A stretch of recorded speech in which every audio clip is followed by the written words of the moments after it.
Hello दोस्तों, welcome to sigma classes. सबसे पहले तो आप सभी को बहुत बहुत कॉन्ग्रेचुलेशंस पूरे सिग्मा क्लास की ओर से कि आप 11th अच्छे से एकदम आग लगाकर पूरे अच्छे मार्क्स के साथ 12th में आ गए हैं। ठीक है, तो अभी आपको चिंता हो रही होगी कि आपका 12th कैसे जाएगा, क्योंकि अभी कोचिंग हमारा ऑफलाइन शुरू नहीं हुआ है।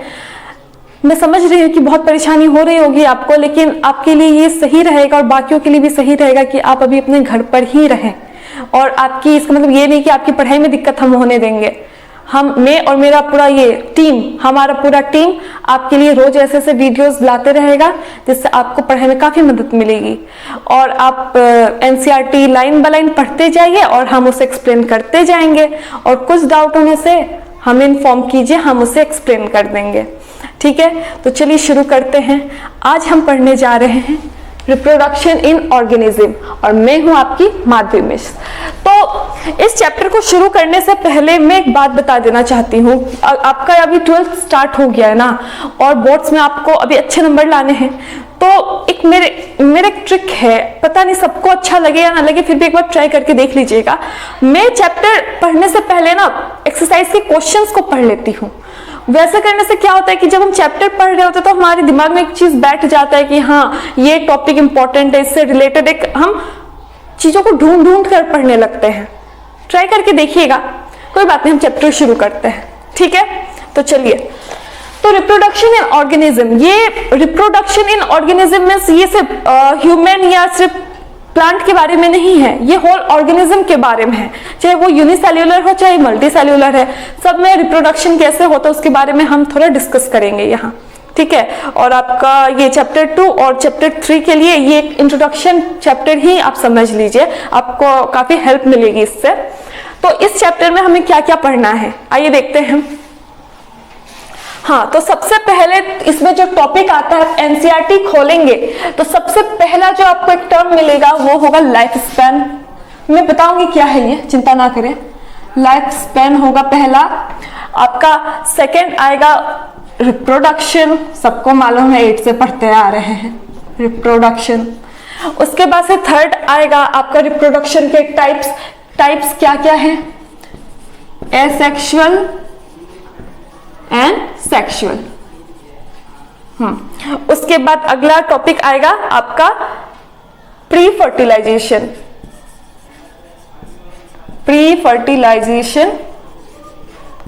इवेंट्स।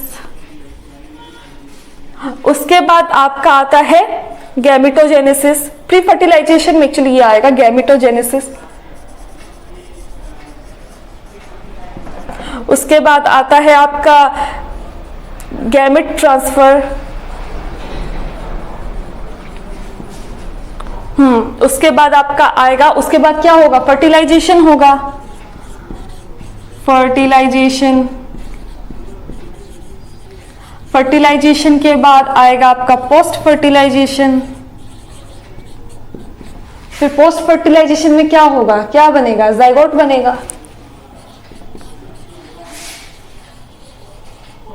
जाइगोट बाद में क्या, एम्ब्रियो ना, डेवलपमेंट ऑफ एम्ब्रियो आएगा, उसको क्या बोलते हैं आम भाषा में, एम्ब्रियोजेनेसिस। सबको मालूम है, बहुत इजी चैप्टर है एम्ब्रियोजेनेसिस। कुछ नहीं है, बहुत ही आसान सा चैप्टर है। ये कुछ टॉपिक्स है जो आपको कवर करने हैं, और ये सारे टॉपिक्स में इसमें से बस एक जो नया टर्म आया है मेरे हिसाब से वो है लाइफ स्पैन। बाकी ये सब में का आपको थोड़ा थोड़ा आइडिया है क्योंकि ये क्लास 10th में हमारा पढ़ा हुआ है। ठीक है, तो चलिए हम लोग स्टार्ट करते हैं अब। तो सिपाही तैयार है ना, तो चलिए स्टार्ट करते हैं बिना रुकावट के। चलिए, तो पहला टॉपिक है लाइफ स्पैन। तो चलिए लाइफ स्पैन है क्या है देखते हैं। कुछ भी नहीं है, the period from birth to natural death. ठीक है, जब कोई ऑर्गेनिज्म बर्थ लिया ना, मतलब जन्म हुआ उसका, ठीक है, उसके बाद उसकी मृत्यु तक के बीच का जो पीरियड है वो आता है लाइफ स्पैन। लेकिन मृत्यु कैसा, नेचुरल। ठीक है, एक्सीडेंटल मृत्यु या फिर और भी मतलब वही एक्सीडेंटल मृत्यु को हम इधर नहीं काउंट करते हैं। ठीक है, वो होता है लाइफ स्पेन। तो इसका मतलब हम ये बोल सकते हैं, अच्छा बोलते भी रहती हूँ करते भी रहती हूँ, हाँ, तो इसका मतलब कि हम ये बोल सकते हैं कि जो ऑर्गेनिज्म जिसका बर्थ होता है उसका डेथ भी होना जरूरी है जरूरी। अभी तक तो हम लोग यही जाने हैं ना कि जो जन्म लेता है उसे मरना ही होता है। क्या ये सही है? सही तो है, लेकिन एक्सेप्शन हर जगह है। अरे भाई, तो ये कौन सा ऑर्गेनिज्म आ गया जो अमर है, इमॉर्टल है? कौन है ऐसा? और कोई नहीं, हमारा प्यारा यूनिसेल्युलर ऑर्गेनिज्म। ठीक है, पहले तो लाइफ स्पेन सबको मालूम हो गया होगा, अगर नहीं हुआ है तो फिर देख लीजिए। Period from birth to natural death, natural death, ठीक है, नेचुरल डेथ, बर्थ से लेके नेचुरल डेथ तक का जो पीरियड होता है उसको लाइफ स्पेन कहते हैं। तो ये लाइफ मतलब, लेकिन डेथ एक ऑर्गेनिज्म को मतलब एक टाइप का ऑर्गेनिज्म है जिसका नहीं होता है, और वो है यूनिसेल्युलर ऑर्गेनिज्म।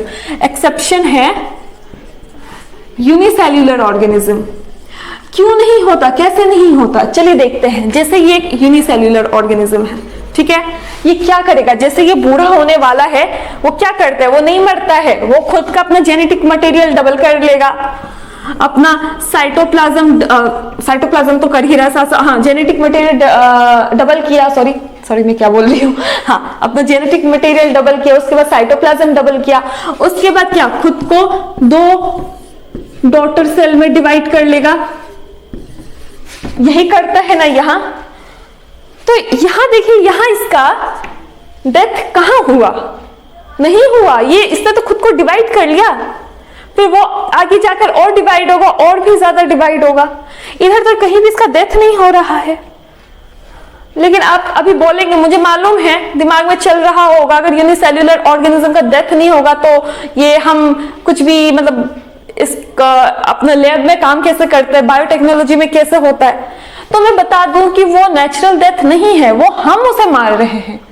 ठीक है, वो नेचुरल डेथ में नहीं आता। मैं बात यहां नेचुरल डेथ की कर रही हूं। समझ में आ रहा है ना? अगर नहीं आ रहा है तो कमेंट में मुझे बताइए, ठीक है? कुछ भी डाउट होने से मुझे कमेंट में बताते रहिए, फिर मैं उसे एक्सप्लेन करूंगी, ठीक है ना? हाँ, तो यूनिसेल्युलर ऑर्गेनिज्म मरता नहीं है, वो खुद को डिवाइड करने लग जाता है। आपके एनसीईआरटी में भी ये लाइन है, और इंपॉर्टेंट है क्योंकि एक्सेप्शन वाले क्वेश्चन आ जाते हैं कभी कभार, ठीक है, मतलब ज्यादातर, ठीक है ना? हाँ, तो मैं बात कर रही थी लाइफ स्पेन की, बर्थ टू नेचुरल डेथ का पीरियड। तो दोस्तों, सबका लाइफ स्पेन अलग अलग होता है, ठीक है? अब जैसे मैं एक ऑर्गेनिज्म हूं, मैं अगर डॉग पाली हुई हूँ, हालांकि मैं पाली नहीं हूँ, मैं अगर डॉग पाली हूँ तो वो भी एक ऑर्गेनिज्म है। हम दोनों लिविंग ऑर्गेनिज्म हैं, लेकिन मेरा लाइफ स्पेन और उसका लाइफ स्पेन में बहुत फर्क है, ठीक है? और सबसे अच्छा एग्जांपल तो वो है आपका क्रो, कौवा, सब जानते हैं, उसके बाद पैरेट, ठीक है ना, सब जानते हैं इन दोनों को। तो दोनों का कलर पे बात नहीं कर रही हूँ, लेकिन दोनों का जो ये मतलब साइज है, दोनों तो ऑलमोस्ट सेम ही है ना? लेकिन उनके लाइफ स्पेन में बहुत फर्क है, बहुत ज्यादा फर्क है उनके लाइफ स्पेन में। क्रो का आपकी लाइफ स्पेन है, क्रो बस 15 इयर्स का उसका एवरेज लाइफ स्पेन होता है, ठीक है? वहीं आपका पैरेट का कितना होता है? यकीन नहीं करेंगे, 140 इयर्स। बताइए कितना डिफरेंस आ गया। तो लाइफ स्पेन साइज मैटर नहीं करता है लाइफ स्पेन में, ठीक है ना? तो हर ऑर्गेनिज्म का अपना अपना लाइफ स्पेन है, आपके एनसीईआरटी में दिया है। कुछ एग्जांपल्स है, जैसे एलिफेंट का 60 इयर्स, डॉग का 20 इयर्स, बटरफ्लाई का 1 to 2 वीक्स, ठीक है? क्रो का मैंने बताया 15 इयर्स, पैरेट का 140 इयर्स, और भी है, आप देख लेंगे इसको, ठीक है ना? समझ में आया लाइफ स्पेन, ठीक है? तो चलिए, आई होप कि आपको ये टॉपिक लाइफ स्पेन वाला समझ में आ गया, ठीक है? और अगर नहीं समझ में आया तो मुझे बताइए, मैं अगले वीडियो में इसे समझा दूंगी, ठीक है? तो अब चलते हैं दूसरी टॉपिक में, ठीक है? दूसरा टॉपिक हमारा क्या है? रिप्रोडक्शन। क्या है हमारा दूसरा टॉपिक? रिप्रोडक्शन। हम शुरू से पढ़ते आए हैं, क्या होता है रिप्रोडक्शन? क्या होता है reproduction? Offspring produces from their parents, ठीक है? क्या होता है reproduction? Offspring produces from their parents।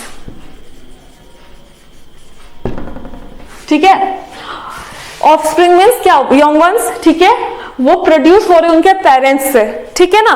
तो इस प्रोसेस को कहते हैं हम रिप्रोडक्शन, ठीक है। ये काफी इंपॉर्टेंट है। क्यों इंपॉर्टेंट है? क्योंकि ये कंटिन्यूटी ऑफ स्पीसीज कर रहा है, ठीक है। मतलब कि अगर मान लीजिए अगर हम ऐसा रूल आ जाए कि पूरा मतलब ये जनरेशन के कोई भी इंसान शादी मतलब रिप्रोडक्शन नहीं करेगा, ठीक है, तब क्या होगा अर्थ का? सोचा है आपने? कुछ साल के बाद यहां एक भी ह्यूमन नहीं मिलेगा। समझ में आ रहा है?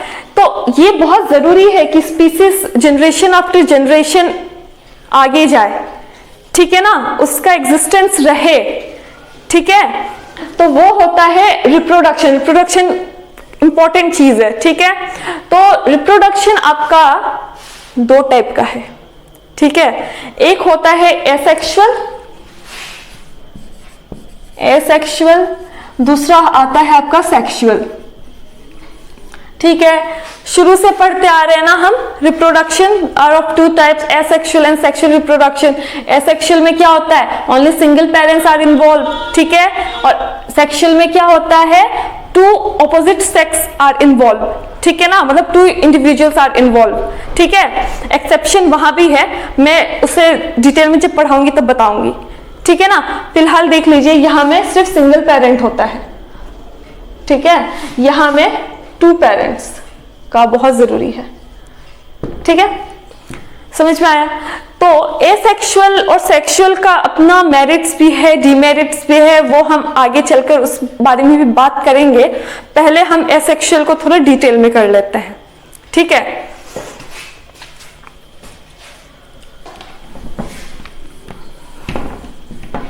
हाँ, एक और बात है कि ये जो आपका रिप्रोडक्शन में क्या हो रहा है, क्या होता है? बर्थ होता है ना, ठीक है, बर्थ होता है। बर्थ होने के बाद वो ग्रो करता है, उसका ग्रोथ होता है, ठीक है। फिर वो भी डेथ हो जाए, उसका भी डेथ होता है। फिर उससे पहले ही वो फिर मतलब ये प्रोसेस चलते रहता है ना, बर्थ हुआ, उसने ग्रो किया, फिर उसका डेथ हो जाएगा। फिर इसने ग्रोथ करने के टाइम में ऑफस्प्रिंग को दे मतलब जन्म दे दिया, ठीक है, इसने भी ऑफस्प्रिंग को दिया जन्म, ठीक है।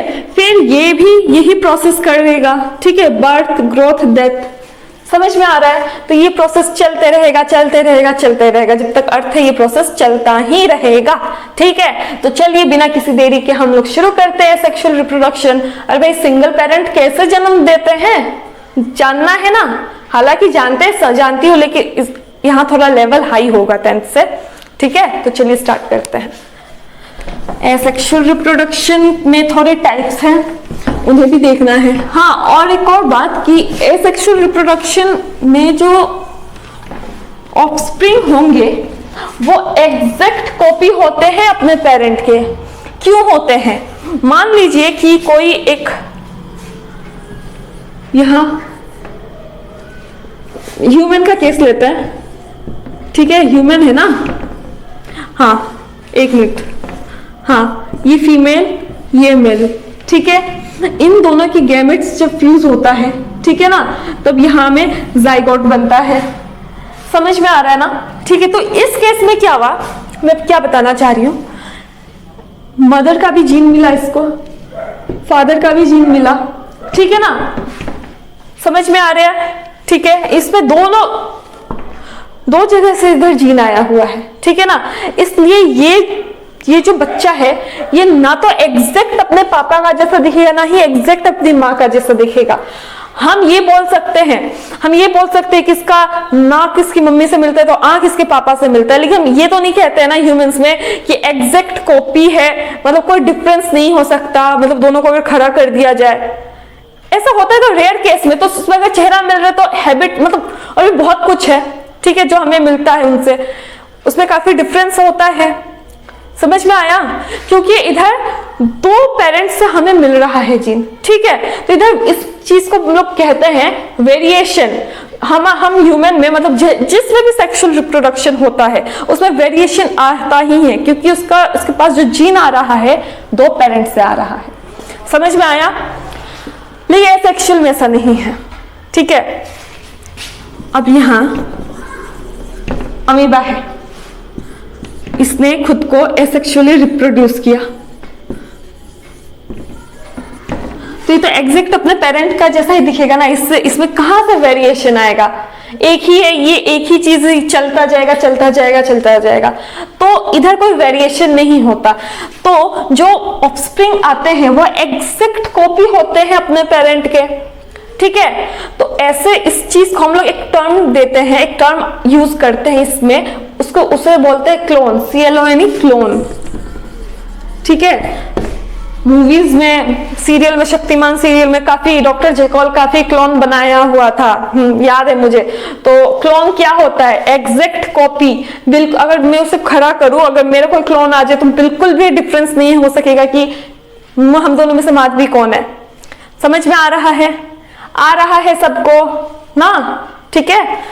तो ये था आपका क्या, सेक्सुअल रिप्रोडक्शन और एसेक्सुअल रिप्रोडक्शन में एक छोटा सा पॉइंट क्या आया था, वेरिएशन, कि किसमें वेरिएशन होता है किसमें नहीं होता है, ठीक है। ये वेरिएशन वाला जो टॉपिक है ये अलग से हम जेनेटिक्स वाले चैप्टर में पढ़ेंगे, वो काफी मजेदार चैप्टर है, मजे से पढ़ाऊंगी, तो उसके लिए रुकिए, पहले इसे खत्म कर लो, ठीक है ना। तो अब हम चलते हैं एसेक्सुअल रिप्रोडक्शन के टाइप्स में, ठीक है। Types of asexual reproduction।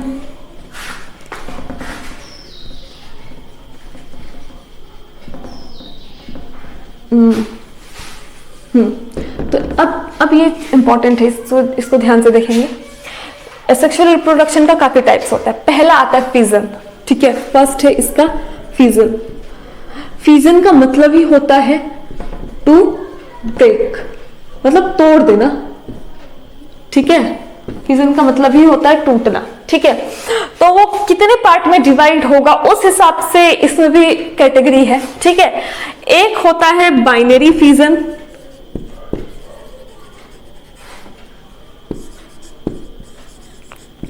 तो दूसरा क्या होगा, मल्टीपल फिजन, ठीक है।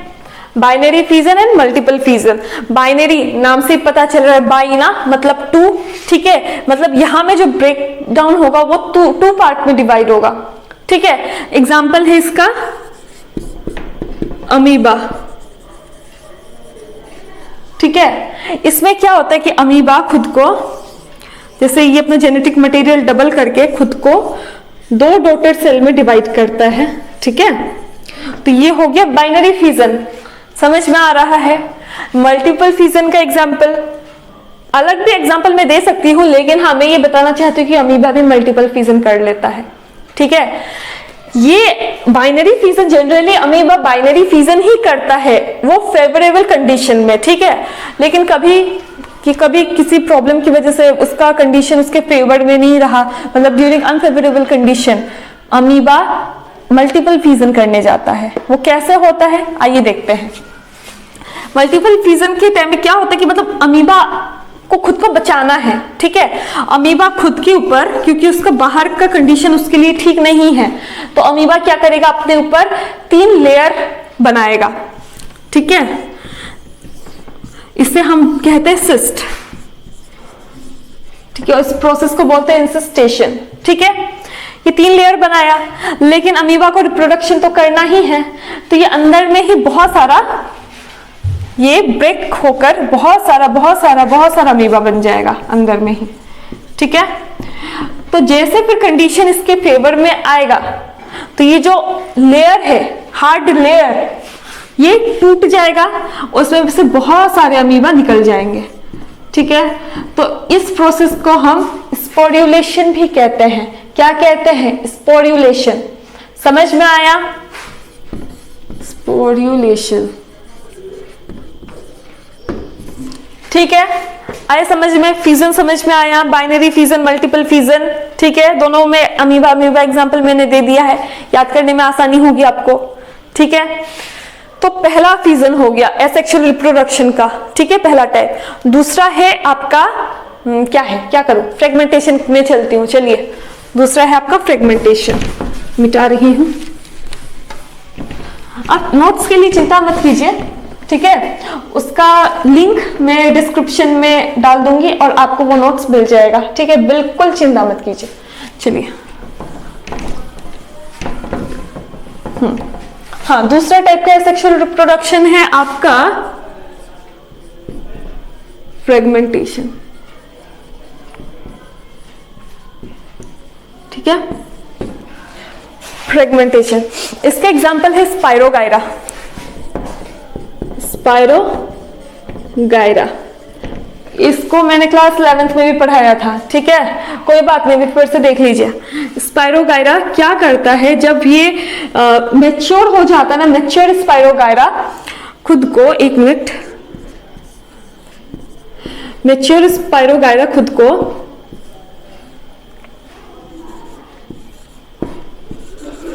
मैच्योर स्पाइरोगायरा खुद को स्मॉल फ्रेगमेंट्स में डिवाइड कर लेता है, ठीक है। ये एक फ्रेगमेंट टूटा टूटा टूटा टूटा, ये एक फ्रेगमेंट आ गया स्पाइरोगायरा का, ठीक है। अब ये फ्रेगमेंट खुद से एक न्यू स्पाइरोगायरा फॉर्म कर लेगा। समझ में आ रहा है?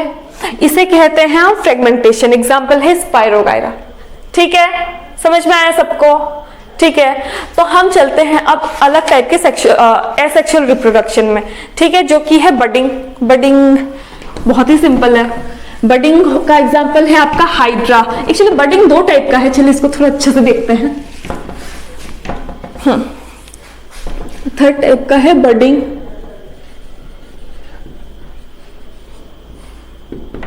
बडिंग आपका दो टाइप का है, एक होता है एक्सोजीनियस,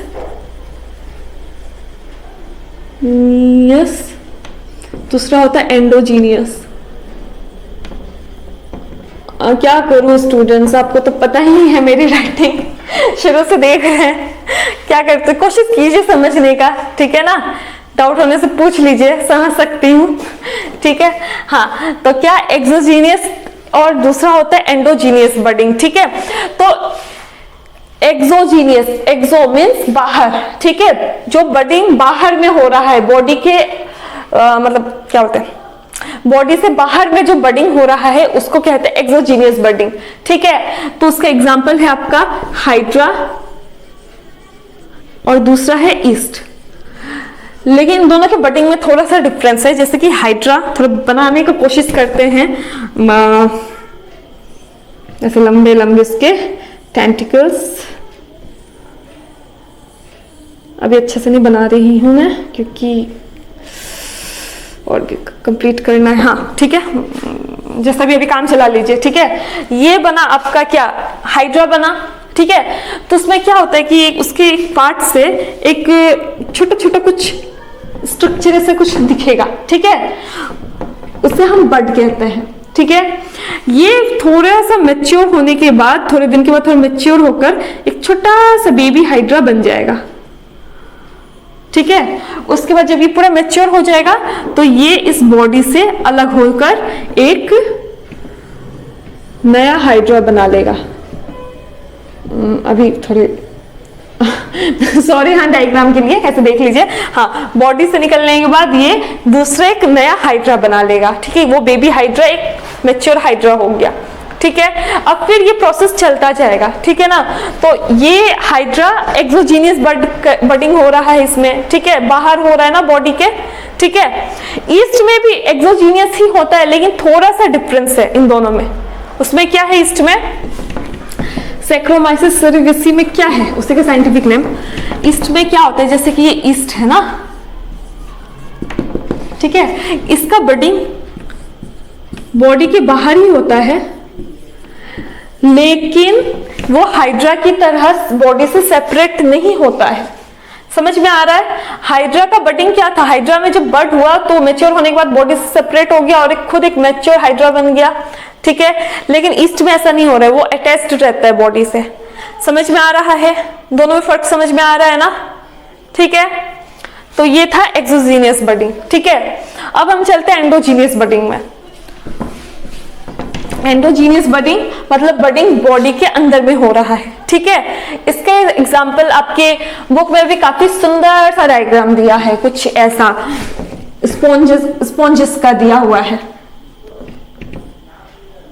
स्पॉन्जेस का ऐसा कुछ दिया हुआ है। एक मिनट आप देख लेंगे, ठीक है। हाँ, तो यहां बडिंग अंदर में ही होता है, समझ में आ रहा है, ठीक है। तो इससे हम लोग जेम्यूल्स भी बोलते हैं, समझ में आ रहा है ना। तो उसके बाद यही जब ये जब बड्स अंदर में बन जाते हैं तो हर एक बड एक नया आपका स्पॉन्ज बनता है, समझ में आ रहा है। स्पॉन्ज क्या है, 11th में पौड़ी तेरह पढ़ाए थे, ठीक है, जाके देख लीजिएगा, ठीक है। और नहीं समझ में आए तो मुझे बताइए, ठीक है। हाँ, तो ये था एंडोजीनियस बडिंग, ठीक है। बडिंग हो रहा है बॉडी के अंदर, ठीक है। तो बडिंग आई होप कि आपको समझ में आया होगा। तो नेक्स्ट हम चलते हैं स्पोर फॉर्मेशन। एक और टाइप का सेक्सुअल रिप्रोडक्शन है जिसका नाम है स्पोर फॉर्मेशन।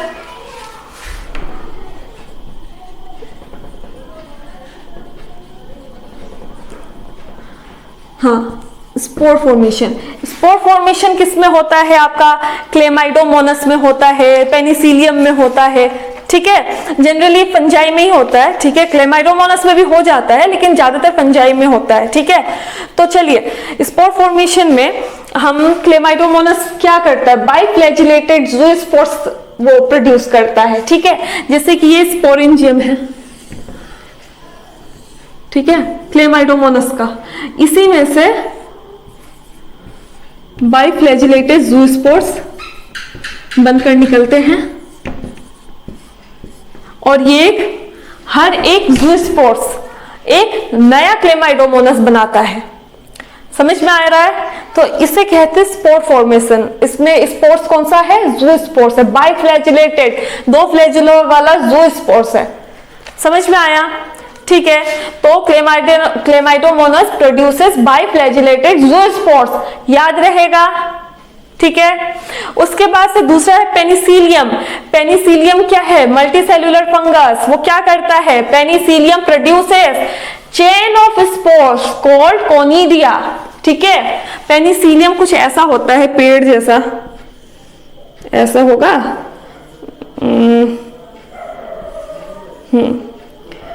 उसके बाद एक मिनट, सॉरी, हाँ, तो पेनिसिलियम ऐसा पेड़ जैसा, ठीक है। तो ये क्या करता है, ये प्रोड्यूस करता है कोनिडिया, इसमें से एक कोनिडिया फिर एक पेनिसिलियम बनाता है, समझ में आ रहा है, ठीक है। तो ये हुआ स्पोर फॉर्मेशन। ये क्या बना है, कोनिडिया, ये कोनिडिया है और ये ज़ूस्पोर्स है, ठीक है। वो कोनिडिया, ये ज़ूस्पोर्स, ठीक है। तो हाँ, तो ये हो गया आपका स्पोर फॉर्मेशन, ठीक है, खत्म। अब हम चलते हैं एक अलग टाइप के सेक्सुअल रिप्रोडक्शन में, जो कि है वेजिटेटिव प्रोपगेशन, ठीक है। चलिए, क्या है वेजिटेटिव प्रोपगेशन, कुछ भी नहीं है, बस प्लांट में जो सेक्सुअल रिप्रोडक्शन होता है उसे हम कहते हैं वेजिटेटिव प्रोपगेशन, ठीक है।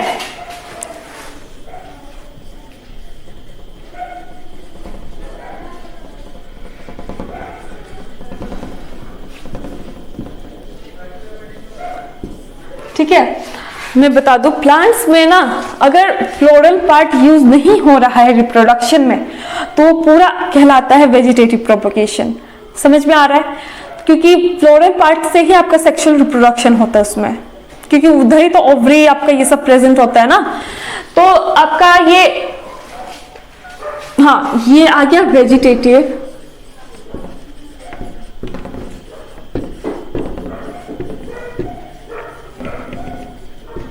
हाँ, ये आ गया आपका वेजिटेटिव प्रोपगेशन, ठीक है। और जहां से ये वेजिटेटिव प्रोपगेशन हम कर पा रहे हैं, हम लोग जनरली इसका स्टेम, ठीक है, रूट, लीफ, ठीक है ना। वेजिटेटिव प्रोपगेशन हम लोग करते हैं स्टेम, लीफ, रूट में नहीं लिख रही क्योंकि रूट का इतना यूज नहीं होता है, ज्यादा यूज होता है स्टेम और लीफ का, ठीक है। तो स्टेम और लीफ का से जब हम नया एक प्लांट बना मतलब रिप्रोड्यूस कर पा रहे हैं, ठीक है ना, तो उसे कहते हैं वेजिटेटिव प्रोपगेशन। तो ये पार्ट यूज हो रहा है, तो इस पार्ट को हम लोग कहते हैं वेजिटेटिव प्रोपेग्यूल्स। Vegetative propagules.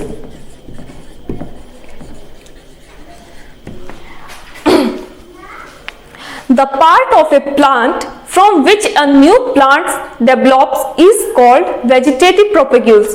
तो हम थोड़ा एग्जाम्पल लिख लेते हैं, ठीक है इसका। तो मैं इधर आपकी बुक में क्या क्या एग्जाम्पल है उस हिसाब से मैं थोड़े से डिस्कस कर लेती हूँ। यहाँ प्लांट लिखती हूँ कि कौन कौन सा प्लांट में ये होता है और उसके पार्ट का क्या नाम है जहां से वेजिटेटिव प्रोपगेशन हो रहा है, मीन्स प्रोपेग्यूल्स कौन है उसका।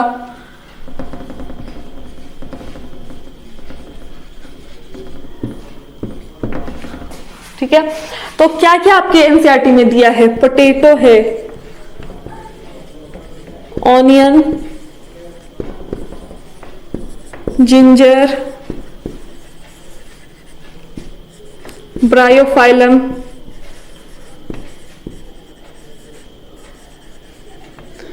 ग्रासेस,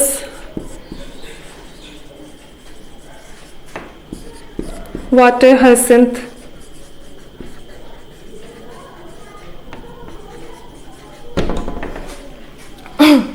हाँ। तो पोटैटो का जो आपका पार्ट यूज होता है वेजिटेटिव प्रोपगेशन के लिए, उसे हम कहते हैं ट्यूबर, ठीक है।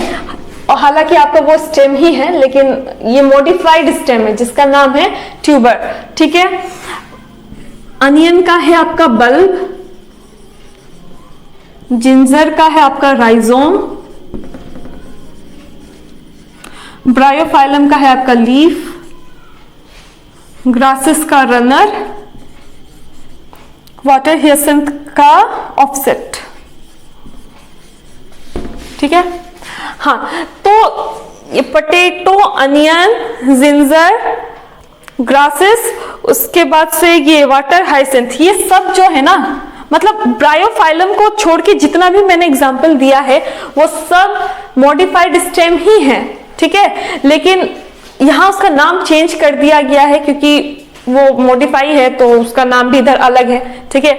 यहाँ पोटैटो का जो स्टेम है उससे हम लोग ट्यूबर कह रहे हैं, ठीक है ना, क्योंकि वहां से हम नया पोटैटो मतलब उगा पा रहे हैं, ठीक है। समझ में आ रहा है? ये है आपका वेजिटेटिव प्रोपगेशन, ठीक है। तो इसे आप लिख लीजिएगा। हालांकि मैं 11th मॉर्फोलॉजी में हमने इसको काफी डिटेल से डिस्कस किया है ना, ठीक है। तो मैं इधर इतना मतलब थोड़ा ब्रीफ में ही समझा रही हूँ, ठीक है। हाँ, तो मैं एक और ये आपके एनसीईआरटी में ये जो टर्म दिया है ना, उसको थोड़ा ध्यान से आप लोग समझ लेंगे, ठीक है। Water hyacinth is also known as terror of Bengal, ठीक है। उसने कैसा क्या आतंक मचा दिया था बंगाल में, जो उसे टेरर ऑफ बंगाल कह रहे हैं, ठीक है। जानना है तो चलिए जानते हैं। क्या होता है कि बंगाल में क्या पैडी फील्ड अच्छा खासा होता है ना, ठीक है।